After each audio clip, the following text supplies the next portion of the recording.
everybody, and welcome to what is, I guess, a landmark episode of Ironhammers Live, episode number 50. We are your weekly PC gaming podcast, being broadcast live every single Tuesday, although it's Wednesday today, right here now on twitch.tv/Ironhammers, because Justin TV has for some reason decided that if you broadcast gaming content, you're no longer good enough for Justin TV, and you have to be on twitch.tv. So if anyone hears the recorded version of this and you wonder what's going on next time you come along to the live recording, then now you know. But anyway, my name is of course Bobby Goodin, also known throughout the online realm as Ironhammers, and joining me today, as anybody watching the video stream can probably see already, are two good friends. And the first one is fast becoming a regular guest here on Ironhammers. That would be Mr. Dan, also known as Hardly Dan. How the hell are you, dude? I'm pretty damn good, man. I'm almost a member of staff here now. You pretty much are. You've even got an ironhammers.org email address now. I do. I need to do something with that. Yeah, man. Just start emailing people. It's all good. Just email away. Second guest joining me today, looking rather menacing in his picture there on the stream, is Mr. Steve Conger, aka JSS Lifelike. How the hell are you doing, man?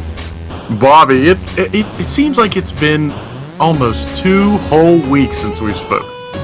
It may well have been 2 whole weeks, and it's been a lot longer than that since you've been on an episode of Ironhammers. You're right about that, and for that I feel guilty. It's all good, man. It's all good. I'm just glad to have you here today. I'm glad you popped up on Skype when you did just before the show. I was like, hey, come to the podcast. And yeah, you just happen to have a little bit of time. Rather generously obliged, so that's all cool, man. Anyway, we've got a whole lot lined up to talk about this week. First up, we may as well just go over it quickly now. PCs, they're not always that great, apparently. Steve, man, what's been going on there? I'm pretty sure that the last time I was on Ironhammers was, I think it was, I had that computer, remember, with the Foxconn motherboard? Yep, I remember. Yet another Foxconn down. Boy, what has happened to Foxconn? My God. I don't know, it seems as they stopped demanding the sweatshop attitude in their workshops, that everything's gone downhill. Wow. It's like they've gone budget without the price drop. Yeah. And I mean, here's the scary thing is I think they're still assembling most of our consumer grade electronics. Mm-hmm. I think Apple's starting to use a lot of their stuff. And that's a little foreshadowing for something I want to talk about a little bit later too. Yuck. Fair play. So lined up for the rest of the show, we've got a little bit of news as usual. We've got some reviews. I've been playing Limbo, which is finally on the PC. Thank God for that. We talk about what's incoming, which isn't an awful lot this week, I'm afraid. And finally, we'll be wrapping up probably the most interesting part of the show with our question of the week, which is where we've asked you guys what you thought about the recent news on Diablo 3. But more on that later. It's time to talk some PC gaming news.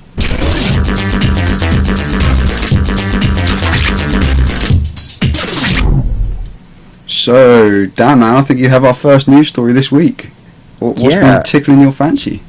Yeah, it's this a new machine by Toshiba, the Cosimo F750 3D. Basically, 3D laptop, no glasses required, at £1,300. It's not exactly cheap. No. And for that, you get a 15.6-inch screen and a 640GB hard drive. This doesn't sound too great so far, but does it get better? Standard, it comes with about 6 gigs of RAM. It does. Which is rather nice. Upgradable to 8.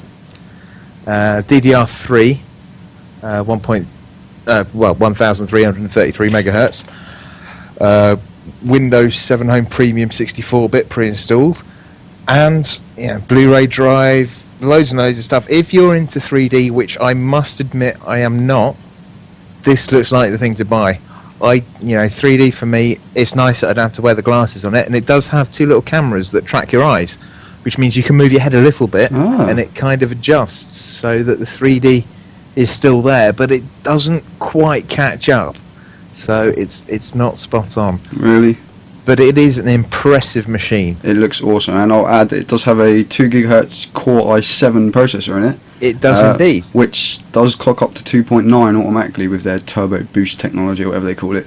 And the graphics chip in there is a GT540M from NVIDIA, I believe, if I'm right. Wow. So that is the actual NVIDIA 3D Vision without glasses. And it is it's incredibly heavy. It is a big, heavy lump of a laptop. This is no netbook. It is a proper gaming machine. It is fantastic, and it is expensive, and if you want it, it's in 3D. But the great thing is, it can show both 3D and 2D content at the same time. So if you're watching, half the screen you're doing some web browsing, the other half maybe you're watching some 3D content from YouTube or playing a game. Half of it will be in 3D, half of it will be in 2D. It's really cool, the technology involved in this machine. That sounds like it's gearing up for the whole YouTube 3D that I've been hearing about. Because you can imagine having the little YouTube box in 3D. Exactly. And then the rest of the screen with the comments and all that kind of jazz in 2D. Sounds good, man. Well, two things here. A comment and a question, I guess. Let's get the question out of the way first. Did it happen to say, and this is probably an advertisement, so they never go in depth this far, but what is the max resolution of the screen? You have any idea? 920 by 1080, 3D mode equivalent to 1366 by 768. Yeah, so it's going to have to be beefy enough to run 2 channels of that. Yeah, response time about 8 milliseconds. Okay. All right. So, I guess the other comment is, realistically, whether you're into 3D or not, there's been enough money sunk into R&D that it is going to succeed in one way, shape, or form. I guess it depends on what your definition of success is. Agreed.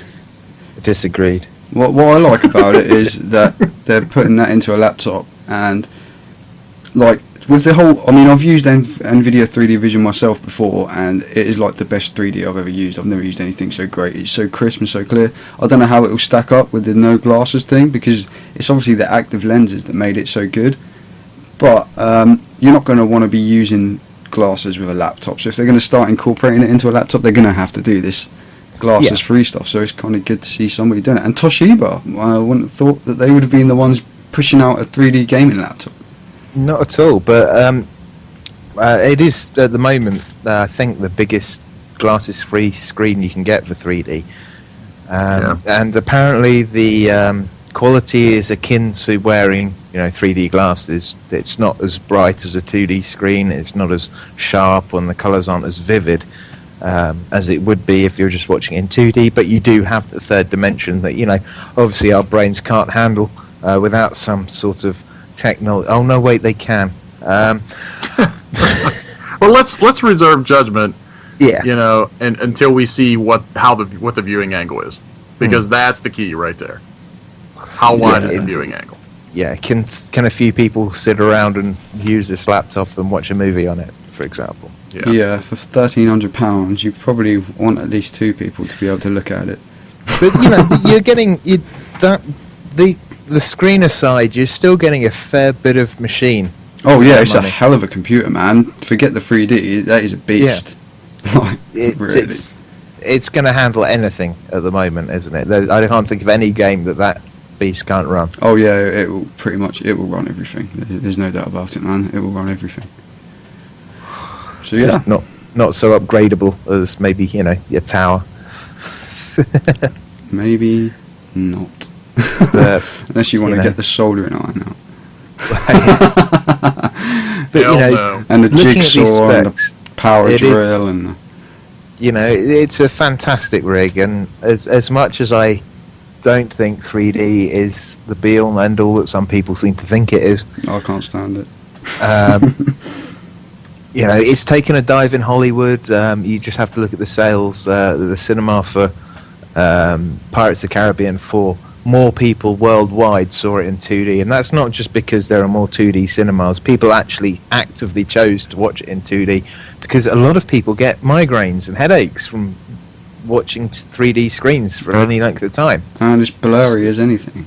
Yeah, and it's until I can walk along, let's say I'm on the train, and I can see the 3D picture coming out at someone in real life, almost like a 3D hologram, then I'll be happy. That's what You I went Then Back I'll to the watch Future 3D. too. Yeah, man. Yeah. Give me that. Give me that. I'm not investing in it until it's that good. I'm getting ready to buy a 3D set here pretty soon, You're like an a actual fool. TV. And the only thing is that has been hindered by another recent event. But we'll get into that in a little bit. We'll get into that. Let's get into something else right now, and that is Valve pumping the money into esports, man. Well, it kind of looks like they are, but I think there's something a little bit more behind it. As people who listen know, and I know a few people who listen to the show are into esports the same as what I am. So I'm obviously into my StarCraft esports, so I'll check out a little bit of other esports at times. So Dota has obviously got a big esports scene, and there's still a bit going on in the background these days. But Dota 2 is coming by Valve, and they're going to try and pump it out there at Gamescom this year. There is going to be a Dota 2 tournament called the International, and I think there's going to be 12 teams from around the world, some from China, some European teams. I think there's an American team and things like that there. And the prize money, which is absolutely astounding in esports terms, is going to be $1 million. $1 million. $1 million. So, but how many man team is that? So, what is the equivalent if you break it down between that team and how much someone, say, playing StarCraft 2 winning a tournament would win? Well, if you look at MLG that just went this weekend, that is like the biggest StarCraft tournament like in the US at the moment. And fair enough, it's a circuit event, so the prize pools are split up a little bit. But first place at MLG was $5,000. And if you win MLG overall, like finish top in the grand finals at the end of the year, you get $50,000. So being a part of a 4-man team in the Defense of the Ancients 2 tournament would net you $250,000, and Yep. as if the trainer's going to want to needs any more publicity, right? Yeah, see, I think this is Valve's. This is going to be the first public showing of the game. Yeah. It's going to be streamed in 4 different languages during Gamescom. You're going to be able to watch it online and everything. And I think, they've seen that StarCraft is like getting huge, because like there is so much money going. Despite the small prize pools, there's like sponsors are throwing money at it. New teams are forming, like different companies are setting up teams and stuff, because they've realised that there's big money in esports at the moment, and I think it's only going to be getting bigger as far as StarCraft is concerned. But I think Valve have seen that, and they've kind of thought, well, Dota 2 has got the possibility of being a big esports game, and so I think not only are they trying to publicise the game itself, they're trying to publicise it as a viable esports game by putting $1 million up front before the game's even released in this tournament now. So whether anybody else will pick up on it, I don't know, but I think it'll be a long while before we see another Dota 2 tournament with £1 million prize pool. Yeah. So on to the next story. I think Steve's picked out something a bit more techie than gamey this week, although there is some relation in there. Man, I was on Tom's Hardware the other day, which I'm known to troll a bit, and saw an article that I guess it kind of surprised me, but I don't know how I felt about it, but I knew it was noteworthy, no matter what, and that is that Windows XP finally falls below 50% market share. It's about bloody time. It's insane. I don't know about you, Bobby, but I would be willing to bet that 98% of the computers that I work on and things like that are still XP machines. Yeah, I would probably agree, man. It's like, especially like the things that you would work on for other people. Like a lot of the people that have like 100% upgraded to Windows 7 will be working on their own computers and stuff. Yeah. If you kind of get me. I've got to go around to my neighbours tomorrow and upgrade his machine to 7. That'll be a fun job. So I've got to teach him how to use it. It's not so bad. Teach him how to use it. It's a lot easier to use than XP. I had to install. Or is he on printer. Vista? He's on Vista. You don't have I'm to on install stuff on Windows 7. It just happens most of the time. Well, I think the funny thing about this is, today's what? Today's the 3rd of August, I think. It is. We are exactly 3 weeks away from Windows XP becoming 10 years old. Wow. Okay? 10 years already? 10 years old. And, when Vista kind of failed, I think, Microsoft kind of stalled a bit. People kind of fell back to Windows XP, I think, a little bit. Yeah. But, Windows 7 is, I would say, technically a success because, the faster that Windows 7 gets, adopted by, the general public, it's the faster that HTML5 and Windows, with Windows 8 and, all these little components that they have going on, and especially HTML5 is the important part. Yeah, totally, man. Because obviously everything's going that way. But, man, Windows 7 has been nothing but good for Microsoft, and apparently, I mean, I guess it's kind of like the same thing when you see, what was it, 8 years or 7 years after the DVD came out, the DVD players are now in the majority, like 51% of people's living rooms. Now you can officially say VHS is dead. Exactly, yeah. So this is sort of like the same thing in reverse. But XP, man, damn good operating system. It's just the only thing that the drawback for me in XP, I guess the final word is DirectX 9.0C. Yeah, see, that is where I was going to go with that, to bring this into a gaming sense. Do you think, how much of that percentage has to be Windows 7 before we start seeing more gaming companies using DirectX 11? Yeah. And that's a good point, because if XP was compatible with DX10 or DX11, I don't even think you'd see that number there. No, not at all. I mean, the majority of people don't care. 11. I know. I need a new graphics card. I know the feeling, man. Mine's still only DX10, to be fair. But I think to actually do it, Windows kind of need to make it a requirement for Windows if they really want to push DirectX 11, which they obviously don't really care too much about PC gaming, as we've already established on 50 previous episodes of Ironhammers. But like, if they made DirectX 11 a requirement for Windows 8 or something like that, which that is not going to happen, then we'd obviously start to see people using it. But despite people using Windows 7, like we say, even if 90% of people are using Windows 7, what percentage of those people has DX11 hardware? That's the question. Well, and I don't want to go too far down a rabbit hole, but I mean, the DirectX, the differences between the versions is just another thing fragmenting the PC gaming market. Yeah, totally, man. Because you have to have a patch for DX11 support. You have to have a patch for DX10 support. You don't want to make sure, you want to make sure that you don't alienate your Windows XP customers. It's just another bit, like I said, of fragmentation that, as if the PC gaming market isn't just a landscape of that anyway. And it's just frightening developers away from DirectX 10 and DirectX 11. It has. Yeah. That's why it's never been taken up. Because people are just so paranoid that if they make a game. Like, I was glad that when FutureMark made that Shattered Horizon game that it was DirectX 10 only. I was like, finally, somebody's made a game that's just DirectX 10. And remember, this was before Windows 7 was like out proper. But I was like, finally, someone's done it, and I'm hoping that people would sort of catch on, and it just never happened. Everything just still stayed DirectX 9. But is that because that's what the consoles use, and is it? I don't know. I don't know. I mean, it's awful funny that there is just a resurgence, and maybe not even a resurgence, but a rise in indie development that does not have such an emphasis on that kind of thing. Yeah. Such as a game that I was playing this week, which we'll get onto in a little while. Anyway, the next and final news story this week is just a short one, really. It was announced today.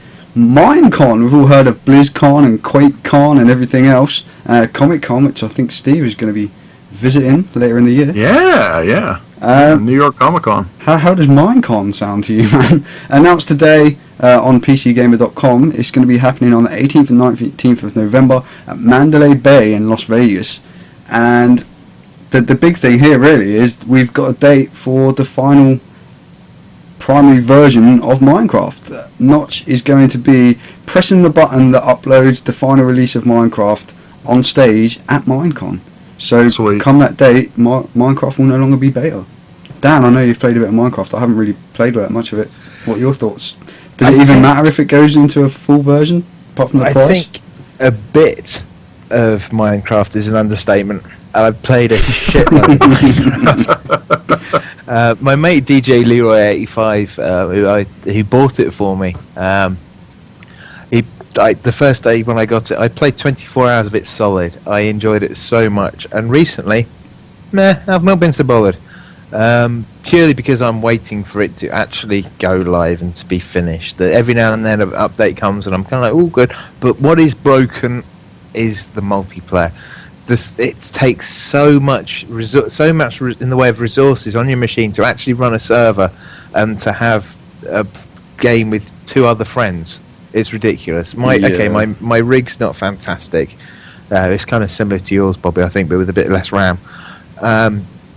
And I just can't do it without lag. That is partly to do with the UK infrastructure for broadband, but it's mainly to do with the fact that since he's just updated the software to host the servers, it just takes much more RAM. It's ridiculous.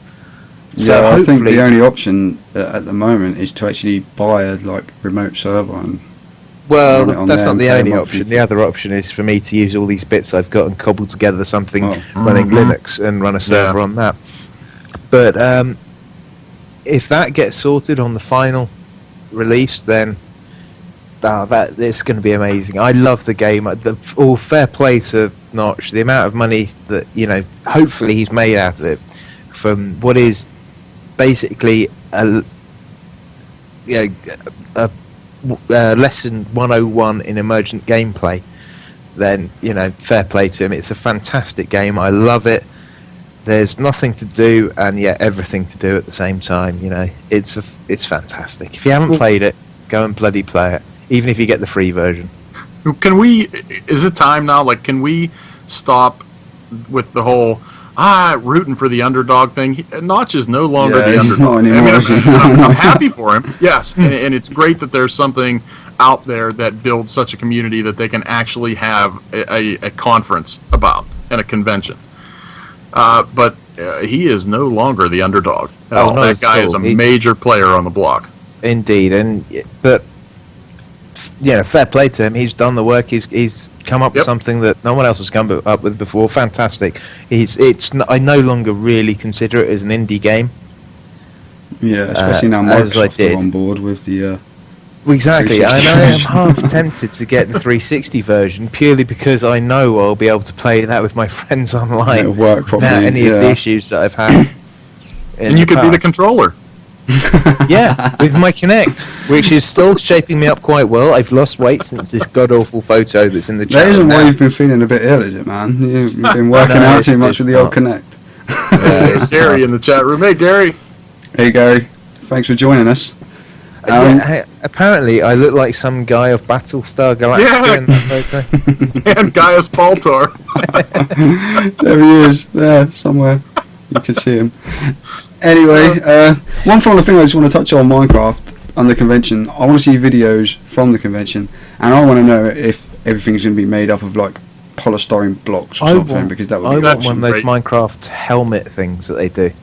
I haven't seen those, man. Oh, it's basically like a cardboard box, and it makes your head look like the head. I have seen them. Yeah, yeah, they're pretty cool, man. Anyway, that wraps it up for this week's PC Gaming News. We're going to take a quick break now. As always, we'll be playing a remix from a video game soundtrack, so take a listen to it and see if you can guess which video game it is from. It should be pretty easy, to be fair. It's not Pong. So I don't think that would be a very exciting soundtrack to be playing. But anyway, we'll be right back after this, and we'll be talking about what we've been playing this week. So we'll see you shortly.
Right, welcome back everybody. You can hear the remnants of that rather trippy ending to a song in the background there.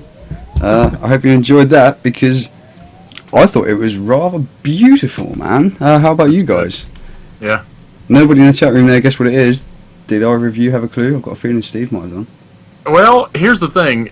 It's kind of tricky because it has that ch-ch-ching, ch-ch-ching, ch-ch-ching that is associated with, I think, like the Severnaya bunker in GoldenEye, wasn't it? Right. Yeah, There's that. But I want to say it's Zelda. You got it. You got it. Any ideas which one?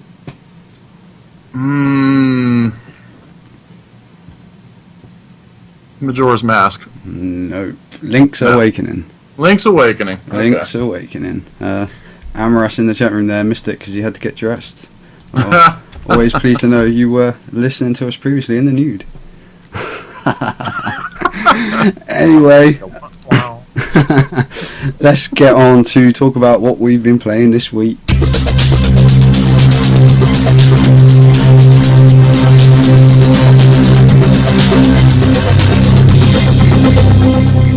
So, this week, I'm going to start off with myself, and we're kind of going to be going way back to when Jason used to be on the show all the time.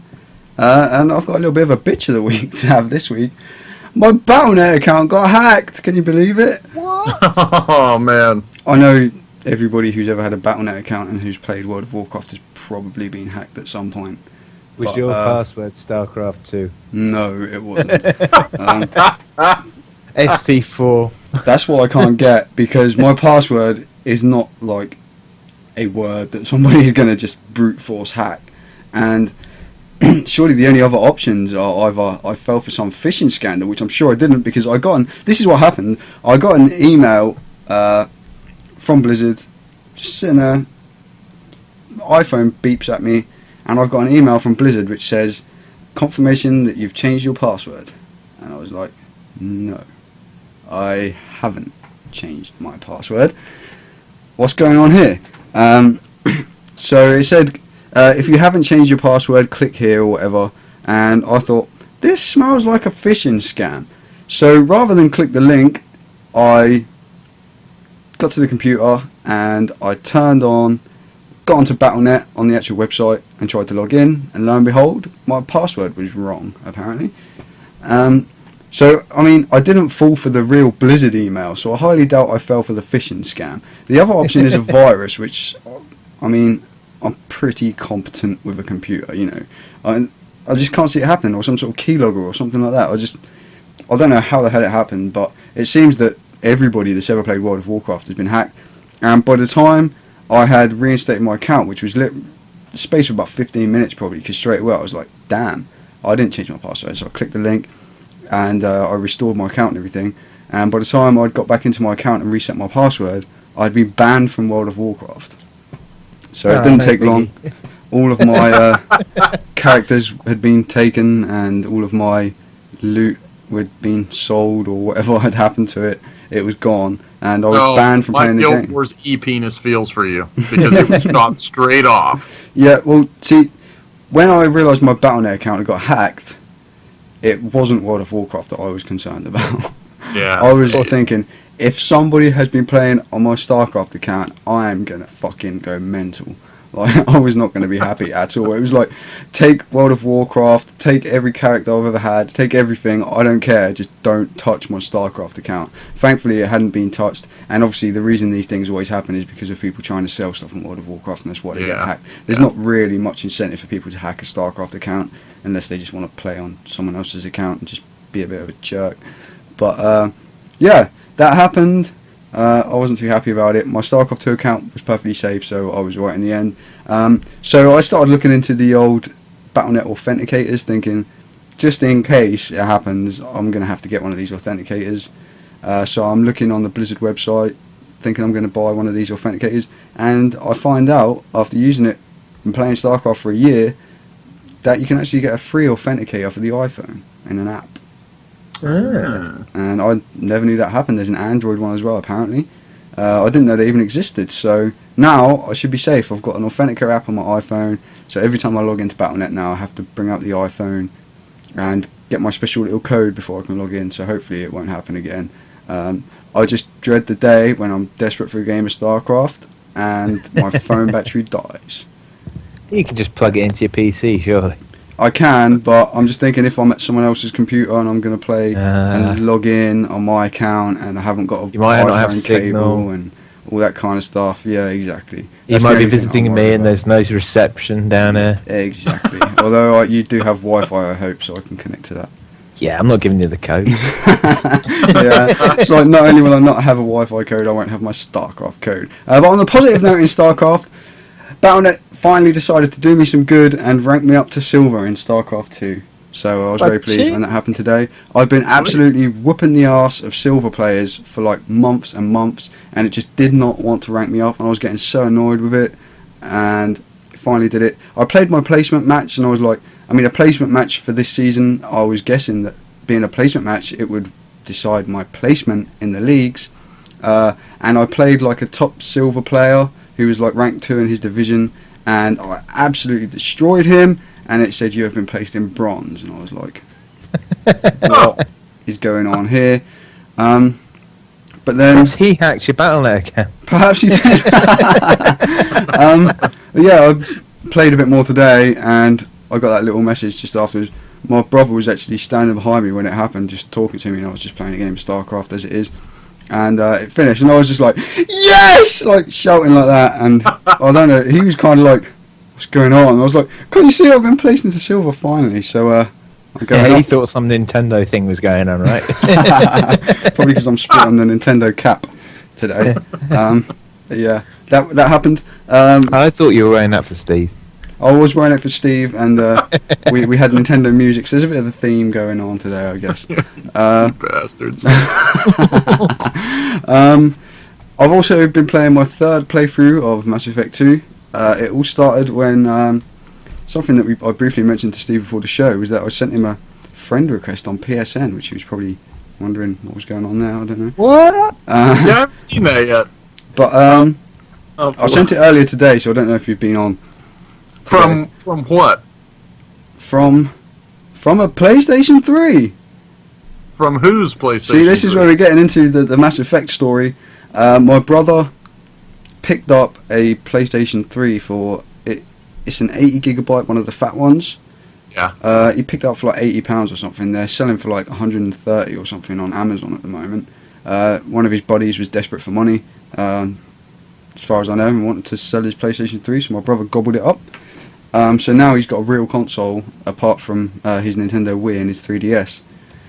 So Nice. that's nice. He's still working on getting a PC put together, and he's saying once he's got the rest of the money, he's probably going to end up selling the PlayStation to get the final bit of money for his PC. So I'm like, Yeah, well, I might buy that. Well, we might be able to hook you up with something there, man. Be But sweet. yeah, he picked it up.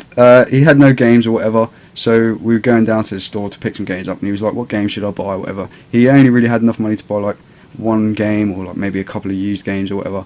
And I was kind of like, well, if you want a game that's going to last you for a while and it's going to get you through to your next get paid so you can buy some more games or whatever, I was like, buy Mass Effect 2. Like, he's a big like kind of RPG guy on his Nintendo, like, he loves his Zelda and things like that, and I was like, now's your chance to kind of play like a real RPG and play. I know you guys are going to completely contradict me when I say Mass Effect 2 is a real RPG, but in the story sense and everything else, I told him to get that. So he was kind of like, well, what's it like, because he'd never really seen it before or whatever. So I was like, come to my PC and I'll show you. So I started up a new game. I was like, I don't want to play too much because I don't want to kind of give anything away. You need to experience it for yourself. But I'll start a new game, and you can just see that first intro scene where you're going through the ship and it's on fire and everything. And hopefully I was hoping that would kind of inspire him enough to actually buy the game. And not only did it inspire him to buy the game for his PS3, but it's inspired me to continue playing and play it for a third time. Cool. And I'm loving it as much as ever. And as I said before the show, it's fast becoming one of my favourite games ever. I absolutely love it.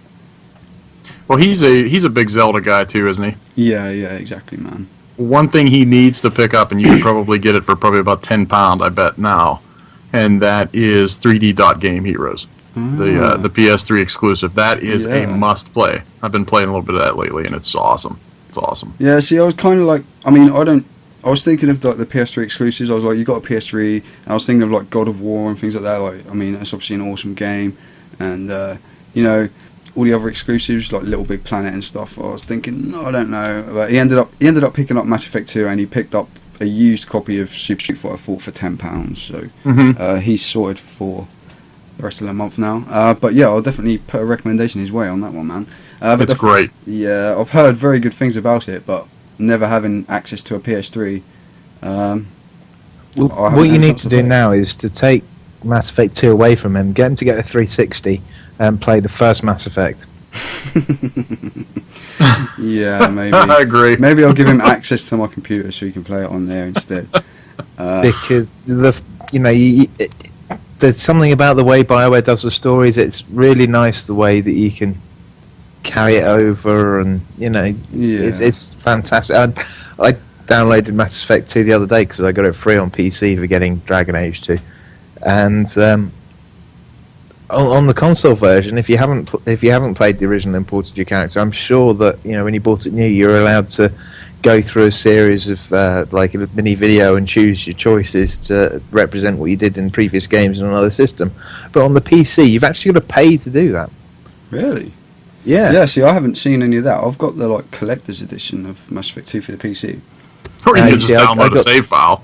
Well, I got the free version from buying it on the 360, and it's like, well, I wanted to start a fresh game anyway to choose different choices, so that my Shepherd would still be there for Mass Effect 3, but I was kind of miffed that I couldn't choose certain things. Yeah, see, I haven't never experienced that, having never done that on Mass Effect 2, obviously. And I never imported a character from Mass Effect 1 either when I played it, so I've only ever experienced as Mass Effect 2 is from a new character, but now I'm going to have 3 characters when Mass Effect 3 comes, so God knows. Well, if I were you, I would start again on Mass Effect 1. Yeah, see, I debated that, but I can't play it now, man. I've been back to it, and after playing Mass Effect 2, it just doesn't feel nice. Mass Effect 2 is a better game. Yeah. It's a better overall game, it's just not a better overall RPG. No. Yeah, I think we can agree there, man. Totally. But yeah, I'm going back to Mass Effect soon. Yeah, it just feels kind of old, man. Like that thing doesn't really sort of bother me, but the improvements in the actual gameplay aspects in Mass Effect 2 have just really put me off playing Mass Effect 1 again. But I think I might try it again, man. I might. So I've got a character it's all about my Shepherd, and yeah, the choices I've made in the past, and I really like the way. I think that's one thing that they've done properly. They've actually made you invest time in this character, and it's not been for nothing. A lot of series, it doesn't matter what you did in the previous game. It's all, it's all wiped clean. It's a brand new slate. This is the new game. I love the fact that the choices and the people that died in the first one means they won't appear in the second one if you import that game. I think that's absolutely brilliant, and it's about bloody time someone thought about doing something like that. Yeah, man, and they've totally done it. Well, if Hollywood's proven anything to us, 4 years is a decent amount of time to be able to reboot something. So, they could always go back and use the Mass Effect 2 or 3 engine and do something. I mean, it'll never happen in games, but that's a crappy Hollywood trend. But anyway.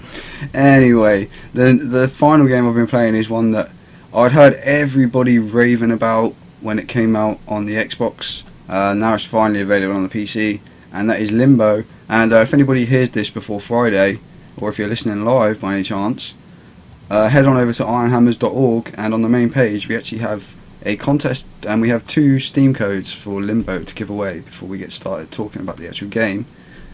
So head over, and all we have to do is just leave a comment on the post, and we'll pick 2 winners at random Friday evening. So good luck to everyone who has entered so far. But yeah, what a game! I've only played a short bit of it so far. I started it earlier today. Just amazing.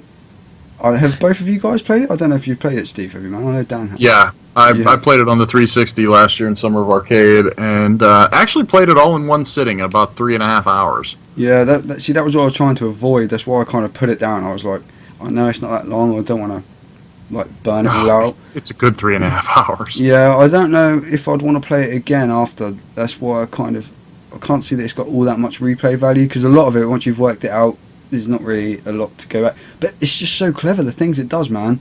Like, Dan was kind of having a giggle at my expense earlier when I first encountered the spider on like Did my tip help? we use my ears. Yeah. Yeah, it did. Yeah, man. listen to what's happening. Yeah, I heard that trap make a little ching. But yeah, we won't go any further than that because I don't want to spoil it, seeing as it's only just come out on the PC. But the atmosphere of it is just so eerie and weird, and at first it just felt really odd because there was like no background music or anything, and it just didn't seem right. I'm not sure if any turns up later on. I'm guessing it doesn't, from what I've seen so far. But maybe that's because of the kind of audio cues and stuff in there. But the little puzzles are just so clever, and I was just banging my head against the wall on that first part to start with until Dan gave me that little tip. And then there was another bit just afterwards, which I found just as tricky as well. But it just seems so well designed, and it's so cleverly thought out, and everything kind of just seems to work just right. And if you know what you're doing, you can kind of just run through it, and all the actions of like when you're trying to jump up a ledge just seem so smooth, and it just kind of, the way the camera kind of zooms in at the right time, and then it will kind of come out again when you need to see something. And for a little indie game like it is just, it's almost perfect. I can't really fault it. The multiple levels of depth and the use of the grayscale are both done really, really well. Indeed. And the, like, kind of field of view, like depth of field, or whatever you call it. Like the way, like the stuff in the front is kind of blurry at times, and it looks so simple and so nice, and it looks so cute, and then it's so brutal. Yeah. What's going on? Yeah. I know. Well, and that's kind of another thing. Like, I think my favorite thing about Limbo is, and I really don't want to get all art house, like black turtleneck, like this is Sprockets and IMD type of thing, you know. Like, but I love the way it organically tells a story without telling a story. Yeah, and it draws you in. And you soon don't. After a bit of playing it, you don't realise that there isn't really any music. It's just the ambient noise. Yeah. See, that's it what provides I its own kind of soundtrack. At first, it seemed really weird how it was so kind of quiet and stuff. And then as I was playing it, I was just like anticipating something happening. I was getting so drawn into it. It was just like, for such a like kind of simple little platformer, I've never been drawn into a game like that. Like, for a platformer, it was just, I was just stunned. Like, I'd heard good things about it, but I wasn't expecting to be as impressed with it as what I am. I think the best, well, maybe not, okay, the best thing is what I said before, but the second best thing, I mean, I have nothing but good things to say about this game, but what I loved about it from a mechanical sort of gameplay standpoint is that they did such a wonderful job of hiding little tiny gameplay elements or little tiny elements of each puzzle that you would pass by on your way to the actual problem. Yeah, man. You know, and then you either had to backtrack or you had to think forward enough to notice be it on the able way to, past. Yeah. And something you would solve one puzzle with doesn't mean that you wouldn't drag that or use that in the next puzzle. Yeah, totally, man. I love it. The other great thing I noticed about it is you never respawn. If you die, and I mean sometimes you will die 20, 30 times before you work out what you've got to do. At least I do. I don't know if it's just me, but I did. You never respawn too far away. Even if you've partially completed a puzzle, it always seems to respawn you to the last thing you did, if you kind of get what I'm saying.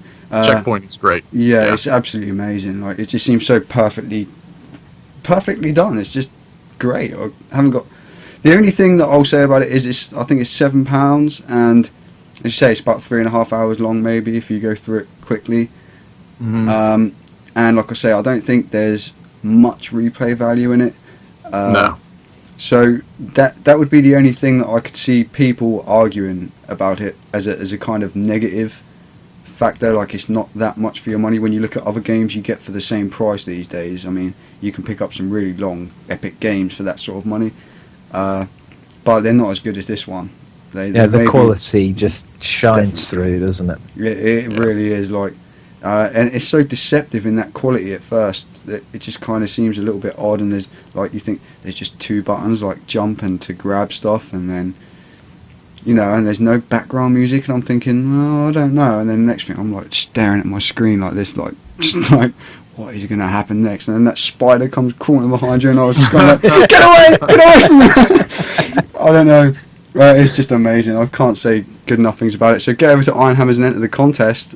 Yes. And if by Friday you haven't heard anything, then... And if you don't win, bloody buy it. Exactly, that's exactly what I was about to say. If you haven't heard anything by Friday night, just get onto Steam and buy it, or even buy it now if you've entered. Have 2 copies, give one to a friend. I don't care. Yeah, or You buy it need and to play send me this a game. copy, because, you know, I've already bought it once. Yeah, you could do that. Well, you could get some great replay value if you're the sadistic son of a bitch that wants that achievement to go through without getting killed.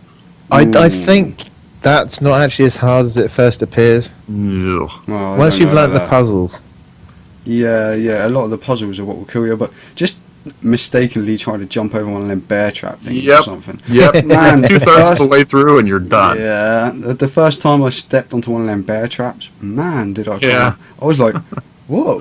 And they're just the right height to just chop your head off. Yeah, Yeah. perfectly, man. I just this head and kind of like blood, but it's kind of all silhouetted, and I was just kind of like, that is brutal. And when that spider gets you, man, it's like sticking through your body and stuff. And I'm just so pleased that it did eventually come to the PC now. Like, I was like, I heard people saying so much good things about it, and kind of just watching trailers and stuff, you can kind of see, oh, I like the styling of it. It looks nice, but you really don't get it until you play it yourself. So I thank them eternally for actually bringing out a PC version now. It gets better. You're really going to enjoy it.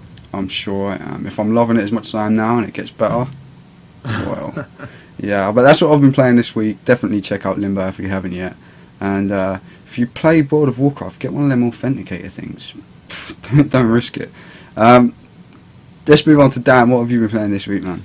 Well, I've not been playing too much recently. I was really looking forward to the first game I played, because it was meant to come out on PC the same day as on the 360, and I had planned to buy it on the PC, but it turns out it's coming out later on this month, so I bought it on my 360, to be precise. and that is From Dust. How are you finding it? It's not what I was expecting. No? I was expecting it to be a bit more like Populous. Yeah. You know, where you've got I don't know if you remember Populous, really I old do. school Peter Molyneux game, top down, bit like SimCity, and you basically build your area and try to get power and whatever. This is more like black and white, and you've got the game, not contrast. And you've got your tribe, the and you've got Michael to help Jackson them No, I out. was going to say that. Yeah, or the Michael Jackson song, yeah. And you've got to help them out. It's more of a slave sim than a god sim. You've got to do all this stuff, but it's still kind of fun. I love the environments. I'm damn sure it would look better on my computer than it does on my 360. It would be a lot easier to play with a mouse and keyboard than with a Yeah, I was controller. going to say that. I've read a few of the reviews for the console versions, and one of the big sticking points that people seem to be complaining about is the control system. And I'm just thinking, well, give me a mouse and keyboard, and that is sorted. Yeah. I don't have a huge problem with the control system at all. It is very simple. I guess the people that have been moaning about the control system may not be the most, should we say, cognitive-minded people. You know, not maybe the most intelligent people. It is very simple. I think the other thing I heard was villagers' pathing sucks. Well, you see, I haven't had a problem with that. Maybe that's because I've made the paths so obvious when I've been creating paths across water, and that Okay. made them so easy. There was one bit when I was like, just go around here, man, why are you trying to go that way? But that was one occasion in the entire game where it was a bit wrong. Yeah. But it's a puzzler more than a god sim. I was hoping it to be more like, you know, Populous or SimCity, where you could, you know, build up your tribe and then maybe go and attack somewhere else. But it's not that. But it's still good. And if it was to retail anywhere from a $5 to a $10, I'd probably pick it up again on the PC. Yeah. I don't think it'll be long before it does. So No, it's going to be Give a a wish next granted few there. weeks, I think. I've also been playing something that I gave you a few codes for to give out, and I think a few Yeah. people picked them up, but And, I don't know if they've used them yet. I will note that I've got another 10 to give away. Another 10? I've been hooked Jeez. up. I've been hooked up with 10 beta codes to give away. I was going to give them out during the show, There wasn't too many people in the chat room, so I kind of was thinking I'll hold it off for another time maybe. But Well, you can give Zero one. Zero Wings in there at the moment, and if there is anybody else listening live, because this Twitch TV is weird, I can't actually tell what is going on, to be honest. It's so dodgy. Like, if they're going to force people to use it over Justin TV, they need to at least make sure it works properly. But yeah, I've got 10 beta codes for Rusty Hearts, which Dan is about to talk about, to give away. So if anybody is listening, or you're listening to the recorded version of the show, just shoot over an email. If you've got this far into the show, you're more than welcome to have one. Shoot an email to podcast@ironhammers.org and just say, give me one of them beta codes or something, and I'll send one your way with a link to redeem it. But how is it, man? It's really fun. Yeah? Yeah, it's like, if you were to take Street Fighter and an MMO and mash them together, it's kind of like that. The fighting system's simplified. You basically use ZX and C, one being attack, one being block, one being defend. I think it's been a little while since I've played it. And then you've got other attacks you can assign to different buttons. It's really fun. It's absolutely brilliant. I need to play more of it. It's well worth having a look at, especially since if you're listening to this, you can get a free code for it. Indeed, it seems from the trailer it looked like a lot more fast-paced kind of than most MMOs. Is that the case? Yeah, it kind of looked. It definitely it is. It's based on the original arcade game, I think, Rusty Hearts, which was actually if you I missed out a game. If you take Castlevania, an MMO, and Street Fighter and mash them all together, that's kind of what Rusty Hearts is like. Oh my god! Wow. That works for me. So I think Steve might have to send an email to podcast@ironhammers.org and get himself a code as well, man. I might have a spare one, actually. Yeah, I think I've actually got more than 10 altogether. Actually, I've got an extra couple as well that I had from my personal one. So, yeah, we've got plenty of codes. It would be great if we could get a whole load of listeners, all of us jumping in together and going out and attacking something. That would be great. We may have to try and arrange something like that. What I'll do is maybe we can hook up a date, and maybe anybody that sends the email, included in the email, we'll give them a date and a time to come play with us. Yeah, that sounds like I was going to say, we're going to get a date by email? Yeah. A date with Bobby Gooding by email. It's that easy. Podcast@ironhammers.org. All we have to do is ask people. I'm ready and waiting, especially if it's Banana hammock included. And I've been playing one other game. It's an FPS. It's an alpha test, but I'm not allowed to talk about it. Oh, well, look at me. Look at me. But I think you probably know what that is just by me saying that. Yeah, Battlefield 3, and I know a few people that aren't supposed to talk about it have been talking about it, and I'm not in the alpha test. I've signed the NDA, so I'm saying here that from what I've heard, some people aren't all that impressed. I don't know. I could be wrong. I don't want to get Dan in trouble. And I've heard that EA are really clamping down on some people that posted screenshots and video and stuff. So yeah, well, I'm not going to post anything like that. But from what I can say is, with my really lame-ass rig that doesn't meet the minimum requirements for the alpha test, it looks quite good. Oh. Fair play. And there's one map. It's in a recognisable part of a country called France, and it's really. Yeah, it's an FPS. Shooting works, moving works. It looks nice. It's looking like it could be better than Call of Duty. You're getting way too in depth now, Dan. Yeah, getting way too in depth there. Activision are going to be on your back as well as EA now, man. Yeah, well, Activision haven't sent me any betas or alphas. So. Fair play. So before Dan gets hung by EA. Steve, what have you been playing? Hang on, there's someone at the door. And oh my god, it's an electrified stun net. So I'm going to be super quick because I got a big list. More Ocarina of Time 3D, that's on a daily basis. And then this past month I've been kind of busy. Infamous 2 Platinum, Fallout New Vegas Platinum. Am I going to have to put the little ba-ding noise? Yeah, if you want to. Should have said that to you before the show. Dragon Age 2 Platinum, and thanks to Dan and actually Acid B, a Portal 2 Platinum. Dan and I spent a lot of time, him on Steam and me on the PlayStation 3, and Dan, it worked fantastically well. It was brilliant.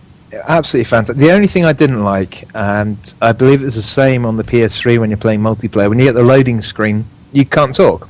Yeah. It reinitializes it every time. Yeah, obviously, if you're on the PC with someone else on the PC, you don't have to use the Steam chat, and you can use TeamSpeak, Skype, whatever. Well, I'm guessing you can just use an external Steam call just through the Steam client. Well, yeah, you could do as well, yeah. And that would work. And on the 360, you don't get any of that delay between chats because that's the one thing the 360 does quite well. Except for when it goes all Skypey. Which isn't as often as it used to be. Oh, Yeah. I don't know. I don't know anymore. But yeah, so 4 platinum trophies in 1 month, and man, apparently I must have really been pushing the old PlayStation 3 because yesterday I'm in the middle of playing Demon Souls, and apparently Demon Souls is pretty damn hardcore, man. Yellow light of death right there, right in the middle, and so my PS3 kind of shit the bed. So That's not cool. I am not happy, but and it, like I said, it's right before I'm getting ready to grab this 3D TV. But now it looks like it's either going to set me back, however much it's going to be. But I'm guessing there's going to be a new model, announced at Gamescom. So maybe there'll be a price drop in the current one. Maybe. So I'm kind of biding my time.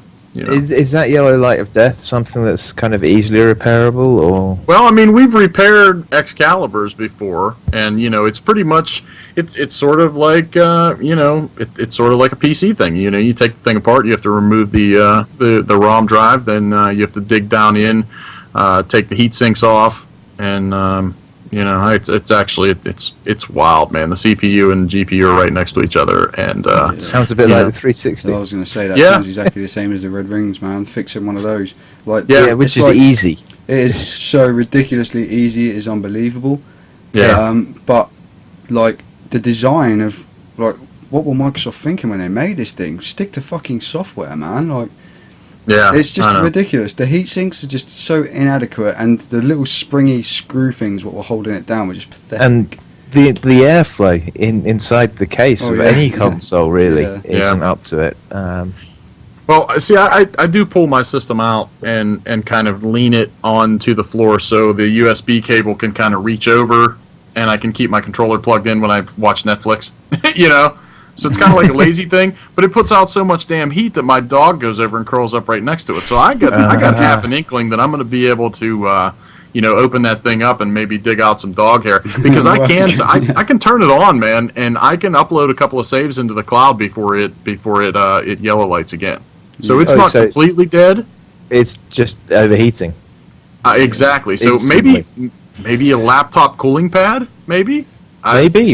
Or perhaps you can do with what I did with my old laptop. I got a case fan that goes back in one of the slots at the rear, and I managed to force that into my old laptop when the main fan stopped working, because no one sold the fan that would fit that, and that kept my old laptop going until I broke it last night.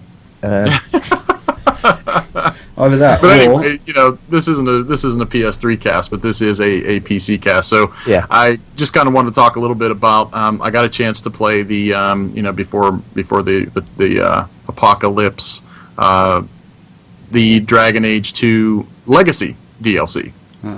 I'd need to try that. Kind of awesome. It's only maybe about 3 hours, maybe 3.5, something like that. But it's $10, and it's pretty much the same thing as Limbo. So I guess as a value proposition, it's right along the same lines. It uses a lot of the texture assets, I think, but all of the environments are completely built from scratch. So it's not like Dank Cave number 6 and underground sewer number 35 and that kind of thing. So. And there is a little bit of sort of beefy codex stuff in there that kind of tells you where some of the Darkspawn come from. And sorry, you said codex, and I started thinking of the guild. I've just got a Felicia Day thing going on. Well, yeah. But yeah, kind of neat, and it kind of goes into Hawk's lineage a little bit, and. I had a great time with it. I mean, I would have liked it to last a little longer, but I don't know. I mean, for what it is, it really makes me want an Awakening style expansion for Dragon Age 2. That was a good expansion. It was. It was great, man. But yeah, other than that, I played a little Outland with old Excalibur on XBLA, and because my console kind of crapped the bed, I plugged in the Nintendo 64 and played some Legend of Zelda Majora's Mask today. How did that feel after all this time, man? Did it feel It looks like crap. Okay? But man, is it so good. And, it really makes me think that somebody like Koji Kondo can compose music. You can tell the great composers when hardware does not limit them one bit. Yeah, totally, man. Totally.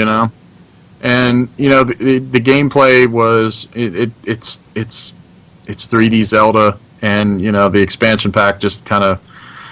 It makes it look that much less blurry.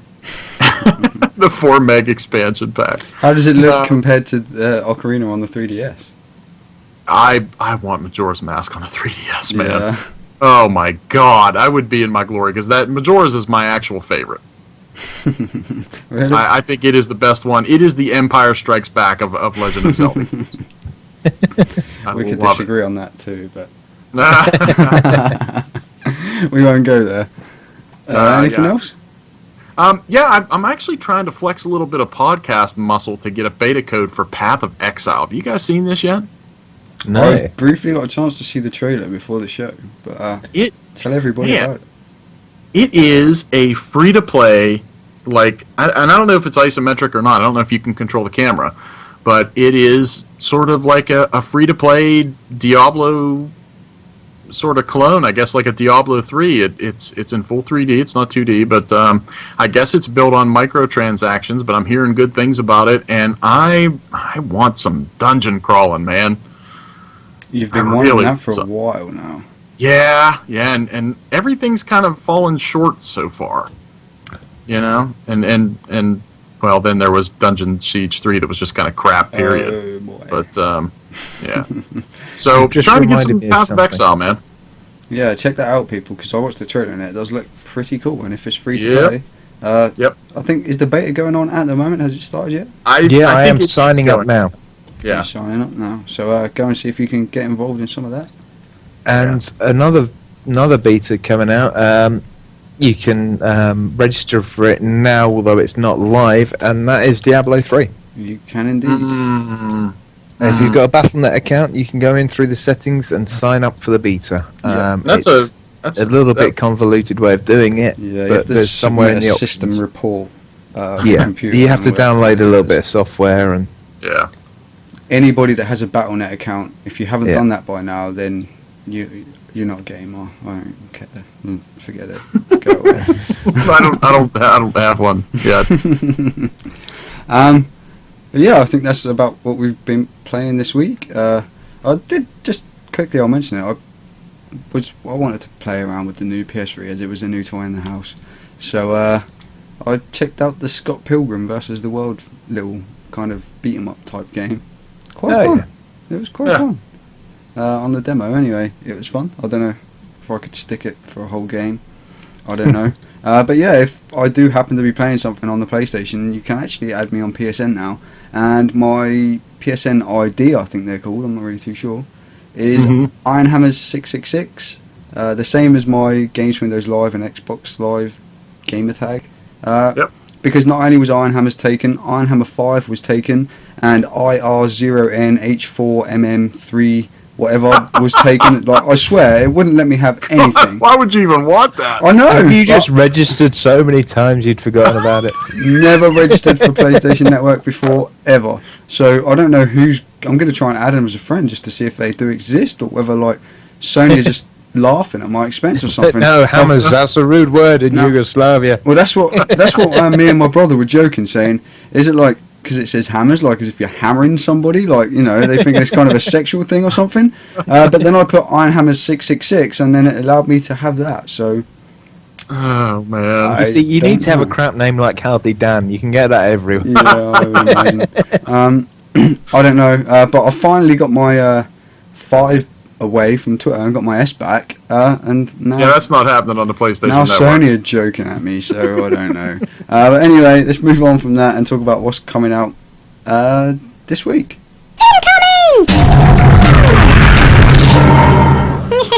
So, coming out this week. That is nothing. Yeah, pretty much. I had a look about. The first thing I want to note is that the Brink Agents of Change DLC is available now. So there's been a few other things, but we normally will coming out over the next week. But this did come out, I think, yesterday or today. And if you bought Brink, you've got 2 weeks to get it for free. So I just wanted to make a note of that so people don't kind of forget about it, because most people have forgotten about the game, to be fair. So sprinkle some Parmesan cheese on that turd of yours. Do that. It will taste a little bit better. And the other game that I could find that's coming out this week is Boulder Dash XL, which I was actually quite excited about a while back when I saw the trailer come out. Now, I don't know if any of you guys had much of an experience with the old Boulder Dash games, but Yeah, I remember the original. I used to have so much fun playing that on my NES. I used to love it. Now, I can imagine that the gameplay will not stack up at all compared to when I was like 6 years old or something. But I'm definitely going to be checking that out. I think it comes out on Friday. But apart from that, that's about it. So we're going to take another quick break.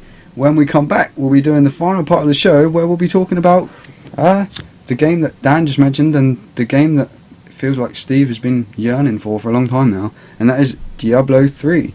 So we will be back in around about 4.5 minutes. Don't go anywhere. See if you can guess which video game this song is a remix from. We'll see you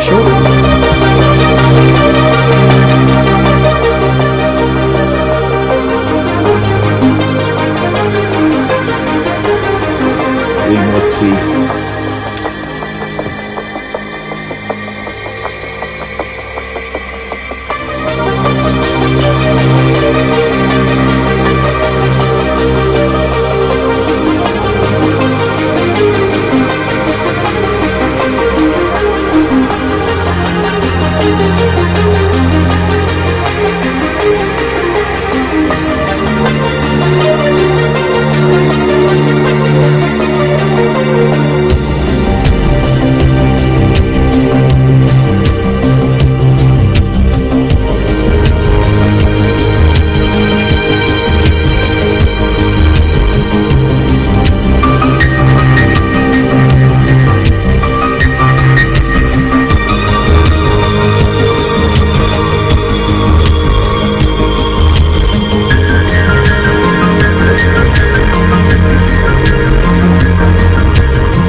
everybody, and ahoy to Woman Rage in the chat room who's just joined us.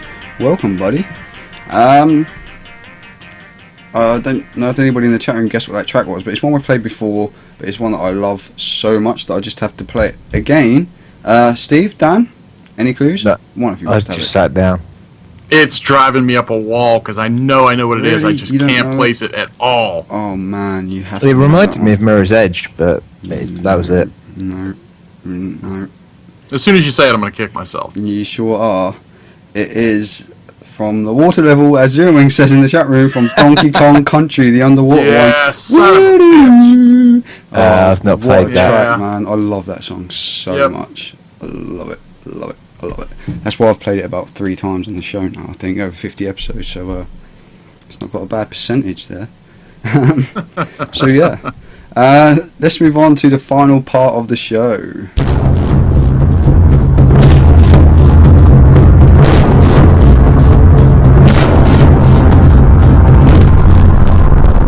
Okay, this week's question of the week was about the recent revelations about Diablo 3. Now, a bunch of people got down to Blizzard's headquarters and had a chance to play out the latest beta, which was, I believe, will be the same one they're releasing online shortly.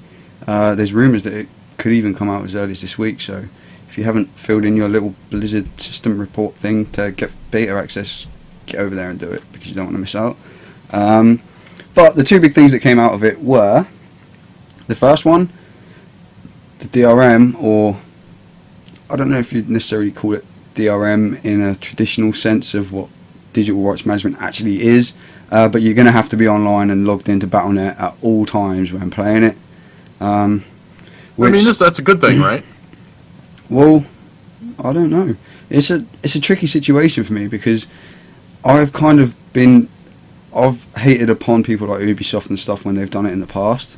But when Blizzard do it, I don't actually really care. It's alright. No, but before you get all crazy about it, I mean, and I know I'm going to pull one, actually two, out of my back pocket. Champions of Norath, Champions Return to Arms on the PS2, that kind of thing, Something like that, it doesn't take long for people to be duping items and all kind of stuff. If you're connected online all the time, that can essentially be eliminated. Exactly, and The game's ruined the day it comes out if that happens. Precisely, man. Which leads into the other thing, which is another reason why I think it's so important that kind of stuff doesn't happen, is that the auction house, there's going to be an auction house in Diablo 3, and not only are you going to be able to buy, trade and sell items with in-game currency, you're actually going to be able to buy and sell items for real money. So I don't know, we'll quickly go through the comments that we've had here. I don't know if you guys have got them pulled up on your I do screens at all. indeed. Dan has. Dan is ready. Would you like to take the first one, Dan? Yeah, I shall. It's from Crazy Ivan. Good to hear from him again. And he says, the online thing isn't really a big deal. I always have an internet connection, and at some point they will patch offline mode. As for real currency, it seems like a good idea, I guess. It could really be messed up if gold farms go crazy and jack up the prices, but I'm sure they'll regulate it. I almost think they're doing it because they know that gold farming is going to happen and they want a piece of the pie. Buying MMO stuff for real money isn't a new thing. A company regulating it is. Yeah, see, and that's what, like he says, it's going to happen even if they didn't have all this stuff. And I think the online thing is more to ensure that the auction house doesn't get destroyed than the actual game itself necessarily. Yeah. But seeing as it's going to be so heavily online based and all the co-op stuff, I think they kind of both go hand in hand. But like he says, that it's going to happen whether Blizzard does it or not.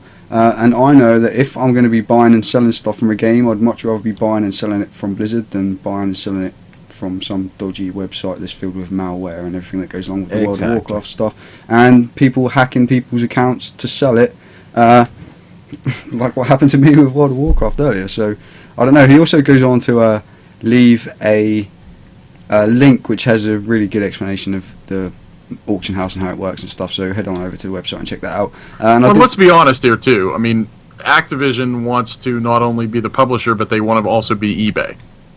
Yeah, I guess. They don't want to lose that revenue out to eBay and to Craigslist and things like that.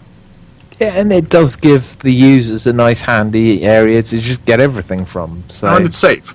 Yeah, to a point. Exactly. That's my main thing. It's going to be pretty damn safe. Duckville Lol, who's a good buddy of mine on Twitter, he's actually an Australian chap. He's a big StarCraft guy. Check him out on YouTube if you wish. He does a lot of StarCraft 2 casting and stuff. It's always kind of fun listening to an Australian accent talking over the top of StarCraft. Two things work well. And here we see a Zerg Rush. Yeah, something along those lines. So here's Duckville Lol, and that is Duck VILLELL. His YouTube account is the same, so it's youtube.com/DuckvilleLol. He simply says, it's a victory for lazy nerds who don't have a job. Obviously, talking about being able to sell stuff for real money. And the final one comes from another buddy on Twitter whose name is Dits, D-I-T-S. Check him out too. He's a good PC guy. He says, I'm going to set up my own sweatshop and get the monies. Which was pretty much my response. I was like, I think it was Mr. Rabid Scotsman who I sent a tweet to. He was kind of bitching about it a bit, saying, oh, it's ruined the game, all this stuff is going to be, I don't want to play anymore. And I was just like, just be quiet, man. If I play this as much as I play StarCraft, I'm going to be rolling in it. I'm going to be sorted. I mean, are either of these really a surprise? Not really, man. StarCraft 2, you have to be online to play. You can play the single player offline. You have to verify it every like 30 days or something. But the Diablo 3 is going to be so heavily focused around like co-op play and stuff by the sounds of it, and the way they've set it up with the whole replay value and the way the dungeons change every time you play them and stuff like that. Like, it's so set up for co-op play, and I think most people are going to want to play it co-op. I think you're going to have a much better experience playing it co-op from how it's sounding, and obviously to do that you're going to have to be online. I mean, if it's set up properly and you don't even notice it's there, I don't have an issue with it. It's only when something like that actually goes wrong, then you have the issues. But as far as I can tell, they've got plenty of experience with actually hosting games online. They know what they're going to need on the server side. It should all be fine. Maybe not straight away on the beta, but it's going to be fine. Don't worry about it. Exactly my thoughts entirely. There is the fact that, like, obviously there is people who might want to play it on a laptop when they're not around an internet connection or something like that, and I can kind of feel that. But if there's really a problem, as Steve would say, vote with your wallet. Don't buy it. Exactly, I saw. Well, I mean, even better than that. It's not even the fact of don't buy it. It's the fact of go buy Torchlight 2, buy the competition. Play that Path of Exile, the free to play one. Things like that. Support that kind of stuff. There's multiple levels to that kind of thing. Indeed, certainly, man. Speaking of, what happened to Torchlight 2? What's the ETA on that now? It was delayed, the last thing I heard, and they didn't give an exact date. I think it was next year, early next year. Come on. But I don't know. I'm sure it'll be worth waiting for. I hope so. I know you're desperate for some dungeon crawling, man. Yeah. I saw so many people like when this came out, and I totally understand it. And like I said from the very start, like I have hated on people with their always online DRM and things like that, especially like Ubisoft when they did it. But they were doing it with like Assassin's Creed, which is different. a single player game. Like, you do not play that multiplayer. I think it was Assassin's Creed 2 they did it on, and it doesn't even have a multiplayer component, if I'm right. Yeah, that's when I've got issues with it. Am I right in saying that it doesn't even have multiplayer in Assassin's Creed 2? I am. It was Brotherhood. Not till Brotherhood. Yeah. So like that is a completely different thing. And even somebody from Blizzard, I can't remember who it was interviewed on the subject while they were at the HQ, and he said. They questioned him like, so what if I want to play it on my laptop and I'm not on an internet connection? And he outright said, well, play a different game when you're on with your laptop. Play Diablo when you're at home. Like, so he's confident enough. He's like, I don't care, just go and play something else if you haven't got an internet connection. But when you're at home and you're online, you're going to want to play Diablo.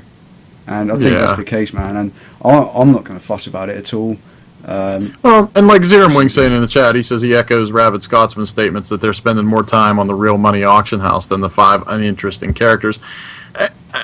Okay, I realize that there is this splintered, community, about the art style, about the aesthetic choices, things like that. But Diablo 3, mechanically, is gonna be the best of the best, man. You know it. It has to be. Well, I mean, it's what Blizzard does, man. Like, Yeah. do you know what I mean? Like, this is what they do. I know everyone comments on the Activision influence, but I don't know how much influence. And yeah, they that do sucks. have. I'll admit it. Yeah. The Activision influence sucks, but it's gonna be a good game, man. But because it's Activision published, I'm still keeping an eye on it, just watching to see what's happening. Yeah, I don't know. But I don't think there's anything that's going to stop most people from being able to play it. And there'll be 101 people saying after this week that they're not going to buy it, and when it comes out, they're going to turn around and fucking go and buy it. I'll guarantee it. I ain't ever gonna say that. I'm gonna tell you that right now, Exactly. because I know I'm gonna buy it anyway. Exactly. So all these people on Joystick and different websites that are bitching about it, either don't play it or don't bitch, because you're going to end up buying it anyway. And then you can't refuse Diablo. Yep. No way. But yeah, is there anything else on that topic either of you guys wanted to add before we wrap it up? I just read something about the StarCraft 2 Starter Edition, which isn't Diablo, Yeah, but it what is. is that, man? I saw somebody posted a screenshot from a map on StarCraft, and when they hovered over it, it said Starter Edition. Yeah. And then when I played Basic- today, the EULA had been updated, but it didn't say which parts had been updated, and I scrolled through it, and I mean, obviously I don't remember what it said the first time around, so I'm not going to know what's changed. But I had a quick look, and I couldn't find nothing else about it. So, Well, if you've heard, basically, tell me more. I'm it's intrigued. replacing the Wings of Liberty demo. Ah. And the new version allows you to play 4 levels of the campaign. The first 2 challenges access the Terran race in the custom game, and you can also play single player versus the AI and play 4 of the custom maps. And all of your campaign progress and achievements are saved if you actually buy the game. So So it's basically just a bit of an update on the demo, really. basically, yeah. Cool. It's I good. don't even know what you just said. More people are going to play StarCraft, and it's going to get more people to play it. I am all for it. Bring it on. And- It's more noobs for me to own. Machinarium is 75% off at the moment. Well worth picking that one up. Yeah, $2.50. So what, 3-4 quid? And when I looked on Gamersgate earlier, I've seen, as I like to promote them a little bit, I think they had 370 something offers on at the moment. So head over to gamersgate.com and check that shit out. But apart They from had that, I think that's about it. Yeah, Yep. I think you're right. I think it is. So we'll wrap this up. First up, before we go on to our personal shout-outs, we will shout out Extra Life, which is coming up. I don't remember the date. Is it September? It is October It's the October. 16th, I want to say. October the 16th. And Yeah. Ben. we will be playing video games 24 hours for Well, the benefit of charity. here's- And Steve may be doing it. Yeah, here's the Slightly thing. I don't know. I'm going to get together with everybody and see how many people want to get it on with me on the makeup weekend, because I will be at New York Comic Con that weekend. And, Comic Con's 13th, 14th, 15th, and 16th, I want to say. And, man, I planned on going Thursday and Friday to Comic Con, but it ends up that the early day Thursday is for press and people that bought the $450 4-day pass. Yeah, so that wasn't happening. So, so it might have to be the next weekend. So I don't know. I'm going to check with the team, see what everybody says, Yeah, and I maybe. promise pretty soon I will have a promo ready. I promise. Yeah, yeah. Well, I'll quite happily do both weekends.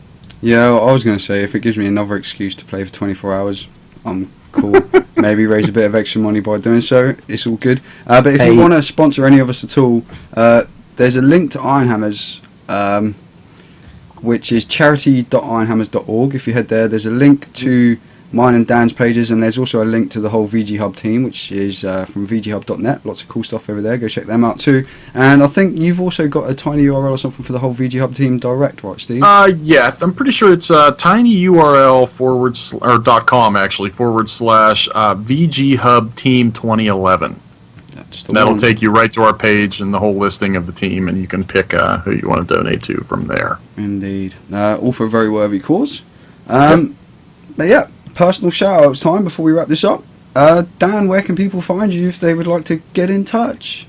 Yeah, pretty much type in Hardly Dan. That's HARDLYDAN to Xbox Live, Games on the Windows screen. Live, Steam. Yeah, it's on the screen. Steam, Twitter. It's not that on other stuff, but yeah, anything I've just mentioned, Hardly Dan, pretty much there. And you can also email me at hardydan@ironhammers.org. Dan at Ironhammers. Dan at ironhammers.org even. You can. I need to get used to that one. You do. So yeah, you can email him there. Steve, what about you? JSS I Life, like am this? JSSLIFELIKE pretty much everywhere. That is obviously like the Steam, the Skypes, the PSN, maybe sometime, the Xbox Lives, the Xfire, all that fun stuff. But yeah, I mean, as far as shout outs, thanks, Bobby. I was glad to get back on here with you. It's It was absolutely fun. awesome to Had a have good you time. on again, man.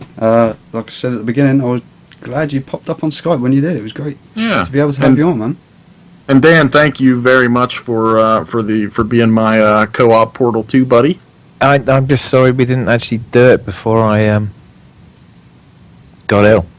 Well, I mean, to be fair, my machine imploded anyway, so it was a good thing I kind of banged it out when I did. But like I said, shout out Asabi for giving me a hand, and shout out the guys that were in the chat room. We had MDRkey89, and we had Amorous89, and we had Mormon Rage and Mr. Zerum Wing, and man, good time tonight. I had a blast. Great stuff. So finally then, if you want to find me, I'm sure you all know where you can find me by now. Well, I am, of course, Ironhammers. Twitter.com/Ironhammers. I got my S back, people. How awesome is that? YouTube.com. How did you do that anyway? I actually, I'd emailed Twitter, I'd done loads of different things, and then chap on Twitter, his name is Major Stone. He emailed me, or sent me a DM or something, saying Ironhammers is free, like, go and get it now, like, quick. And I was like, rushed to do it, and I was like, it's not free, this weird Steve Cramp guy who's never tweeted and never followed anybody and has had never anybody follow him, still has my name. And so I was kind of like, well, I thought I was going to get it when he sent me that DM, and I was kind of like, I thought, well, I'll look through it again and I'll have a look. And I'd been through all the support and been to emails, and I'd tweeted them on their support account and all that kind of stuff. And then I found a trademark and impersonation link, and there was a little form Nice. you could fill in. And obviously, Ironhammers isn't trademarked, but it's kind of been an identity I've had. We've been running for like coming up for 3 years now. We're kind of getting recognised as a PC gaming place and all that kind of stuff. So I sent them, they filled in the form, told them what the scenario was, and it was about misuse of like a personality or something, Yeah, intellectual property or something. Yeah, like so I said like we're like kind of recognised PC gaming place, and we use the name Ironhammers. We'd love to have it on Twitter. We've got so many followers and all that. And although this guy's not necessarily impersonating me, seeing as he's never tweeted only once, and he's never followed anybody, and he's never had anybody following him, I feel that he is misusing the name to some respects. And they got back to me the very next day, and they said, "Oh, it's all fine. Would you like to create a new? We've got rid of the old guy. Would you like to create a new account with the name Ironhammers, or would you like to switch Ironhammer 5 to Ironhammers?" And I was like, "Switch me over, baby." And they got Sweet. back to me a couple of hours later, and they'd done it. So I am twitter.com/Ironhammers now, youtube.com/IronhammersTV. iTunes.ironhammers.org. You can subscribe on iTunes to get the MP3 version of the show. Justin.tv/Ironhammers is no more, so you can find us at twitch.tv/Ironhammers. You'll find all the video archives back there, so you can watch the video versions of the shows. And I promise I will get some more funky video stuff. I've tried to make it a little bit more cool this time with the little pictures. We're thinking of trying to get away so we can get me and Dan both on the cameras together. It's a little bit tricky to get set up. So Yeah, good luck with that. we're going to try it out and see what we can do. The software I've got now does have a function to import a stream directly from an IP, so we might be able to sort something out.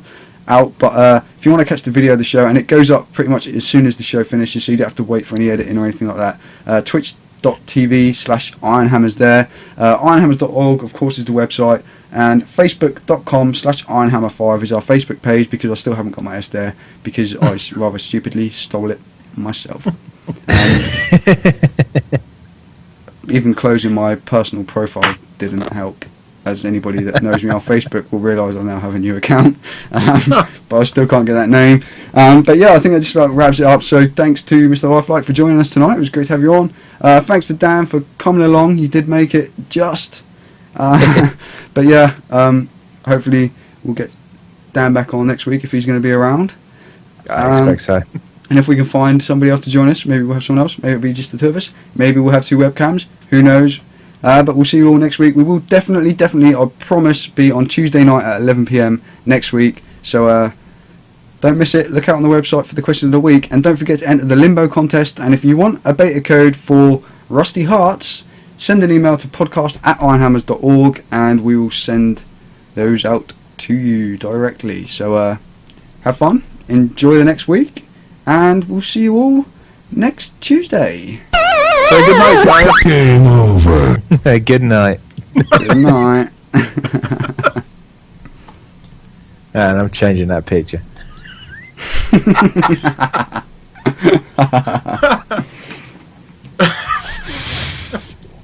Yeah.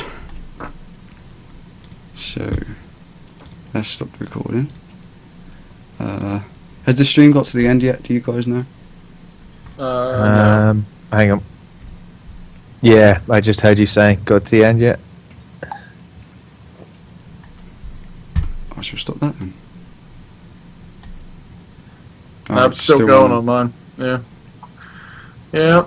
How does he know it's still running if he hasn't heard me say got to the end yet? No, it's still running for me. Shout me Yeah. when it finishes. I can just hear you talking on it. Oh no, I mean, have we got to the end of the actual show? It hasn't. Yeah, we got to the end of the show. Yeah. If I cut it off now, you're not going to miss the end of the show, because I know. No, there's it's a just delay. going to hear us Oh, talking yeah. about whether or not the show's ended. Yeah, it's cool. I'll cut that